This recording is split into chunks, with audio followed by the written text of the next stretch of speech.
आज की वीडियो काफ़ी इन्फॉर्मेटिव है क्योंकि आज के इस वीडियो में एक सवाल लेना चाहूँगी जो कि मेरे सब्सक्राइबर का है। उनका ये कहना है कि घर में उनके सिर्फ और सिर्फ माँ है और वो हैं और भी परिवारजन हैं जो उनसे शादी का दबाव बना रहे हैं। वो शादी करना नहीं चाहते हैं क्योंकि उनको महिलाओं पे विश्वास ही नहीं है। यानी कि जो एक एतबार होता है, विश्वास होती है, वो डोर उनको नहीं है क्योंकि उनको लगता है कि जब वो शादी करेंगे तो घर टूट जाएगा और जो सामने जो लड़की है वो आपके परिवार को अपना नहीं मानेगी। ये उनके मन का एक सवाल है और इसी सवाल से रिलेटेड अगर आपके भी कुछ सवाल हैं तो आज इस वीडियो में उस सवाल का जवाब मिलने वाला है। आज की वीडियो काफ़ी इन्फॉर्मेटिव है, प्लीज़ शुरू से लेकर लास्ट तक ज़रूर देखिएगा। नमस्कार दोस्तों, मेरा नाम हर्षिता वर्मा है और आपका मेरे चैनल पे बहुत बहुत स्वागत है। विश्वास आपका कैसे टूट गया मुझे तो नहीं पता, क्योंकि आपकी जो बचपन कैसी बीती है, क्या चीज़ें आपके साथ हुई हैं, क्योंकि ये सारी चीज़ें भी आपके आने वाले फ्यूचर को डिसाइड करती है। आप किसी इंसान से कैसे मिलते हैं और कैसे उनके साथ व्यवहार करते हैं, कितना ज़्यादा आपको विश्वास है किसी के ऊपर। क्योंकि जब एक विश्वासघात या बहुत सारे विश्वासघात अगर आपको बचपन से लेके अब तक हुए हैं तो आगे किसी पे भी विश्वास करना बहुत मुश्किल होता है। और रही जहाँ तक बात कि आपके रिश्तेदार आप पे शादी का दबाव बनाना चाह रहे हैं, तो शादी आपको करनी है, आपके रिश्तेदारों को नहीं करनी है। तो जब तक आपका मन नहीं मानता है, जब तक आपको लगता है कि नहीं आई एम नॉट रेडी, आप दूसरों की बातों के हिसाब से शादी ना करें। क्योंकि शादी एक बहुत बड़ा फैसला है और सिर्फ आप इन्वॉल्व नहीं है, आपकी पत्नी भी इन्वॉल्व होंगी, पत्नी के जितने भी घर वाले हैं सबको इन्वॉल्व होगा, पूरा परिवार इन्वॉल्व होता है, आपका खुद का परिवार इन्वॉल्व होगा। तो शादी कोई एक या दो इंसान की बात नहीं है कि चलो अपने मर्जी से शादी हो गई। शादी दो परिवारों का सम्मेलन होता है, तो उनके हिसाब से भी थोड़ी सी चीज़ें दबाव पड़ने लगती हैं। तो अगर आप मेंटली रेडी नहीं है, if you are not ready, तो आपको बिल्कुल भी शादी के लिए हाँ नहीं बोलनी चाहिए। और रही जहाँ तक बात कि आपको विश्वास नहीं है, आपको ऐसा लगता है कि लड़की हमारा घर तोड़ देगी, हमारा घर को तहस नहस कर देगी, उतनी फीलिंग्स को नहीं समझेगी, तो ऑलरेडी जब आप इतने निगेटिव हैं तो हाउ कैन यू डिसाइड कि आपके साथ बहुत अच्छा होगा। अगर आपकी कुछ पास्ट एक्सपीरियंस थे जो कि बिल्कुल ख़राब थे, उसके हिसाब से आप कुछ चीज़ों को जज कर रहे हैं, तो ये सही बात नहीं है। क्योंकि ऑलरेडी आपके साथ ये सारी चीज़ें हो गई हैं, तो मे बी आपका जो माइंड सेट है, आपके जो सोचने का तरीका, आपकी जो प्रोग्रामिंग है उस तरह की बन गई है जहाँ पर आप चीज़ों को उस एंगल से नहीं देख पा रहे हैं। और रही जहाँ तक बात, आपको आजकल बहुत ज़्यादा सुनाई दे रहा है कि जो शादी के बाद लड़कियाँ बदल जाती हैं, उनके जो फीलिंग्स बदल जाते हैं, वो हमारे परिवार को अपना परिवार नहीं मानती हैं। तो देखिए, मैं आपको एक सिंपल सा बात बताने वाली हूँ कि अगर डीपली देखा जाए, बहुत ही नैरो लेवल की बात नहीं कर रही हूँ, एकदम डीपली देखा जाए, तो कोई इंसान अपने परिवार को ही अपना मानता है। हाँ चलिए, बहुत अच्छी बात है कि हमारे माता पिता जैसे हैं या माता पिता हैं, महिलाएं बहुत सारी कुछ करती हैं अपने ससुर के लिए, सास के लिए, सब कुछ करती हैं। तो क्या कभी भी एक दामाद उनके माता पिता को अपना मान सकता है? जी नहीं, बिल्कुल नहीं मान सकता। ये एक बहुत ही लंबा टॉपिक है, इसको अगर जाएंगे मतलब कि बहुत ही रेयरेस्ट केसेस हैं, यानी कि 100 में से 1% कोई ऐसे पुरुष होंगे जो कि फीमेल जो हैं उनकी मदर और फादर को इतनी तवज्जो दे जितना कि अपने पेरेंट्स को देते हैं। 1% ही ऐसे पुरुष होंगे। और वहीं पर ऐसा बोला जाता है कि 1% ऐसी महिलाएं हैं जहां पर वो अपने जो फैमिली मेंबर्स के जैसा ही बिल्कुल सास ससुर को देखती हों। लेकिन ये बिल्कुल शाश्वत सच है कि कोई इंसान, चाहे वो किसी के भी पेरेंट्स हो, किसी के भी बच्चे हों, अपना जो बच्चा होता है वो अपना ही होता है। इस चीज़ को आप एक्सेप्ट कर लीजिए। अगर आपके अंदर एक्सेप्टेंस है तभी आप शादी के लिए हाँ बोलें।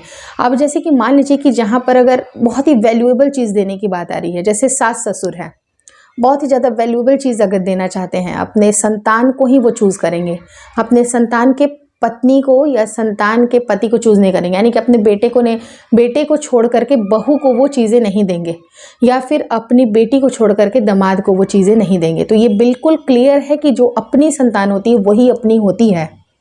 जितनी फीलिंग एक बेटा को अपने माँ बाप के लिए होगी, मे भी शायद बहू को थोड़ा सा, मतलब बहुत अच्छी भी क्यों ना हो, 99.99% ही फीलिंग वो होगी। 1% तो कहीं ना कहीं बचेगा।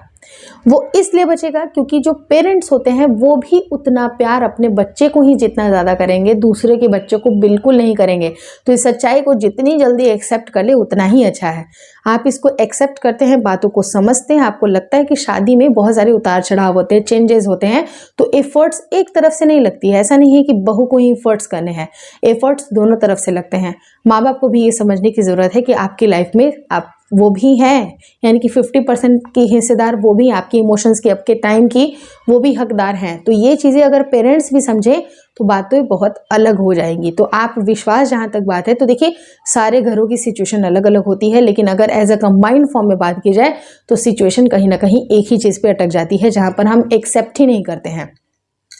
अगर आपके अंदर एक्सेप्टेंस, अगर मान लीजिए कि कोई बहू है वो एक्सेप्ट ही कर ले कि वो अपने बेटा से ही ज़्यादा प्यार करेंगे, या फिर उनकी जैसे ननद है वो उन्हीं से ज़्यादा सबसे पहले प्यार करेंगी, उसके बाद ही मेरा नंबर आएगा, अगर आएगा तो। बहुत सारी तो बदकिस्मत ऐसी लड़कियां होती हैं जिनका नंबर ही नहीं आता प्यार को लेके।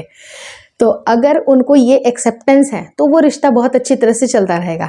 उसी तरह से जो माता पिता हैं ये मान करके ही चलेंगे कि ऑलरेडी कि ये मुझे बहुत प्यार करती है, बहुत ज़्यादा प्यार करती है, लेकिन फिर भी 1% वो अपने पेरेंट्स को ही ज़्यादा प्यार करेगी। तो ये अगर एक्सेप्टेंस दोनों तरफ से है तो रिश्ते में कोई दिक्कत नहीं है। और रही जहाँ तक बात कि आपको शादी नहीं करनी है, आपको माँ का ध्यान रखना है, तो क्या शादी जिन्होंने की है वो अपने माँ बाप का ध्यान नहीं रखते हैं? रखते ही हैं, ऑब्वियस सी बात है कि रखते हैं। लेकिन शादी बिल्कुल अलग एक चीज़ है, आपकी बिल्कुल पर्सनल चीज़ है, जहाँ पर आपका एक इमोशनल जो एक अटैचमेंट होता है, मे बी शायद वो इमोशनल अटैचमेंट है, आपका एक प्यार का एंगल है, थोड़ी फिजिकल अट्रैक्शन है, आपको आगे ऑफस्प्रिंग जैसे आपके बच्चे भी होंगे, तो वो सारा कुछ आपका बिल्कुल अलग एंगल है। वहाँ से आप माँ को कनेक्ट नहीं कर सकते हैं। माँ का जो स्थान है वो बिल्कुल अलग है, पत्नी का जो स्थान है वो बिल्कुल अलग है। तो आपको इस बात को बिल्कुल अच्छी तरह से समझना है कि आप किस तरह से कौन सा एंगल आप देख रहे हैं, देखना चाहते हैं। अगर आपको लगता है कि नहीं मुझे माँ के लिए एक बहू चाहिए, माँ के लिए पोता पोतिए भी चाहिए, तो अगर आपकी उम्र है, शादी लायक है, तो आप शादी भी कर सकते हैं, ऐसा नहीं है। और हर किसी का एक निगेटिव एंगल लेकर के चलेंगे तो आपको भी नुकसान ही होगा। जैसे कि मैंने एक्सेप्टेंस अगर किसी चीज़ के लिए दिखाई है, लेकिन मैं ये सोचूंगी कि ये इंसान मेरे साथ बुरा ही करेगा, तो ऑब्वियस सी बात है ये बुरा ही करेगा। एक्सेप्टेंस रखिए, अपने आप को, दिल को इतना छल्ली मत होने दीजिए, लेकिन बहुत ज़्यादा किसी के निगेटिव भी आपको नहीं पड़ना है। क्या पता आपकी लाइफ में एक ऐसी लड़की आ जाए जो आपकी माँ की बहुत हद तक केयर करती हो। आपको क्या चाहिए? हाँ, आपको अगर मान लीजिए कि वो अपने पेरेंट्स को थोड़ा सा 1% ज़्यादा दे रही हैं, कोई बात नहीं, आप इसको एक्सेप्ट कर लीजिए, लेकिन आपकी माँ को भी तो कर रही है वो, आपकी माँ की भी इज्जत कर रही है, आपकी माँ की भी सेवा कर रही है, तो आप इसको एक्सेप्ट करिए। क्योंकि हो सकता है कि वो खुशनसीब इंसान, वो खुशनसीब आप इस तरह के हों कि आपकी लाइफ में एक ऐसी लड़की आए। और देखिए, कोई जानबूझकर अपनी जिम्मेदारी को बिल्कुल नहीं छोड़ता है। दोनों तरफ से रिश्ते चलते हैं, रिश्ते संभालने के लिए दोनों ही तरफ के पलड़े को बैलेंस करना ज़रूरी होता है। अगर लड़की एफर्ट कर रही है तो वो एफर्ट कर रही है, वो आपका चेहरा देख करके एफर्ट कर रही है। उसी तरह से जो पेरेंट्स होते हैं वो भी कम से कम आपका चेहरा देख के कुछ एफर्ट्स करें, तभी जाके रिश्ते जो हैं थोड़ा सा बैलेंसिंग पोजीशन में रहेंगे। और रही जहाँ तक बात कि आप अकेले अभी तक है, आपको लगता है कि माँ की सेवा करें, लेकिन एक ऐसा टाइम आएगा जब अगर आपकी शादी की टाइम निकल जाएगी, आपको बीच बीच में आपको कहीं ना कहीं फ्रस्ट्रेशन होने लगेगी, आपको भी बहुत ही ज़्यादा अलग सा प्रेशर आएगा। मे बी वो फिजिकल नीड भी हो सकता है, मे बी वो इमोशनल नीड भी हो सकता है। अब बहुत सारी बातें आप अपनी माँ से नहीं कह सकते हैं, एक लिमिटेशन होती है, बहुत सारी बातें होती हैं जहाँ पर एक लड़का को एक लड़की चाहिए होती है, एक पत्नी चाहिए होती है, वो अपने मन की बातों को समझाने के लिए माँ वहाँ पर स्टैंड नहीं करेंगी। माँ का एक अलग दर्जा होता है। तो ऐसा ना हो कि अगर आपकी उम्र बीत रही है, अगर आपको सही टाइम है तो आप शादी ज़रूर करें, क्योंकि अगर शादी आपने नहीं की और कहीं ना कहीं आप जीवन में अकेले रह गए तो मे भी आपको अपने लाइफ से भी फ्रस्ट्रेशन होने लगेगा। तो वो फ्रस्ट्रेशन बचाने के लिए, या फिर देखिए कहा जाता है ना, शादी के बहुत सारे पहलू, आप किस पहलू को देख रहे हैं, आप कैसे देख रहे हैं। आपको एक अच्छी लड़की मिलेगी, आप थोड़ा पॉजिटिव रहें और थोड़ा सा बैलेंस बनाने की कोशिश करें, क्योंकि घर परिवार में आपको ही बैलेंस बनाना है। हर बात का जवाब देना या हर बात को बिल्कुल एग्जैगरेट करना, ये भी बहुत गलत है। छोटी छोटी बातों को थोड़ा सा निपटाने की कोशिश करें। बहू के ऊपर भी छोड़ दें, माँ के ऊपर भी छोड़ दें, और दोनों के बीच में हमेशा कूदना, ये भी आप मतलब अगर आप ऐसा करते हैं तो वो भी गलत है। और बहुत ज़्यादा पहले से परसेप्शन लेके मत जाइएगा कि ये लड़की तो मेरा घर बिगाड़ेगी, क्योंकि जैसा हम सोचते हैं वैसा ही होता है। आप ये सोचिए कि मेरा घर अच्छा हो जाएगा, मेरा अच्छा हो जाएगा, मेरी लाइफ में कोई ऐसा इंसान रहेगा जिससे मैं अपने मन की बातें शेयर कर सकता हूँ। हर तरह की बातें होती हैं। आपके छोटे छोटे से बच्चे होंगे जो आपको पापा बोलेंगे, तो ये सारी जो खुशियाँ होती हैं वो एक माँ भी, यानी कि जो माँ है वो दादी बनेगी, उनको भी काफ़ी अच्छा लगेगा। मतलब ऐसा नहीं है कि वो आपका ही चेहरा देख देख के खुश हो जाएं, उनको भी थोड़े लाइफ में चेंजेस मिलेंगे, उनको भी अच्छा लगेगा। तो आप अगर शादी करने की उम्र है तो आप बेशक करें। और जहाँ तक विश्वास की बात है, तो विश्वास देखिए धीरे धीरे आता है। विश्वास करने पे, यानी कि विश्वास अगर आप उस तरह के बने ताकि आप पे कोई विश्वास करे, उसी तरह से सामने वाला भी उस तरह का होना चाहिए जिस पे विश्वास बन सके। तो धीरे धीरे विश्वास बनता है, एक बार में विश्वास नहीं बनता है। लेकिन धैर्य रखें, लेकिन कभी भी सोसाइटल प्रेशर में आके शादी ना करें। अगर आप मेंटली प्रिपेयर हैं, अगर आपकी दिमाग में एकदम खुल गया है कि मुझे शादी करनी है, थोड़ा सा ठंडे दिमाग से सोचें, समय ले लें, 6 महीने साल भर का समय ले लें, सोच लें आपको क्या करना चाहिए, उसके बाद ही अपना डिसीजन लें।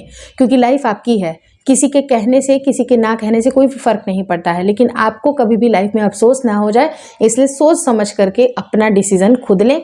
बाकी रही जो यहाँ पर ये वीडियो मैंने आपको बताई है वो आपको बहुत हेल्प करेगी। अगर मेरे सुझाव आपको अच्छे लगे तो प्लीज़ लाइक कर दीजिएगा। चैनल पर नए हैं तो चैनल को ज़रूर शेयर और सब्सक्राइब करें। आप सबके इतने अच्छे अच्छे कमेंट देखती हूँ, दिल से थैंक यू सो मच।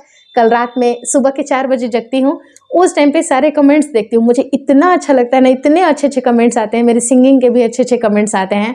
दिल से थैंक यू सो मच इतना ज़्यादा प्यार देने के लिए, चैनल को इतना ग्रो करने के लिए। और चैनल को बहुत स्पीड में ग्रो करिए ताकि हम जल्दी से जल्दी अपना जो पहला माइलस्टोन है सिल्वर प्ले बटन, यहाँ पर एक 3rd सिल्वर प्ले बटन आना चाहिए, आप ज़रूर इसका साथ ज़रूर देंगे। मुझे विश्वास है कि आप मेरा साथ ज़रूर देंगे। Thank you so much for watching.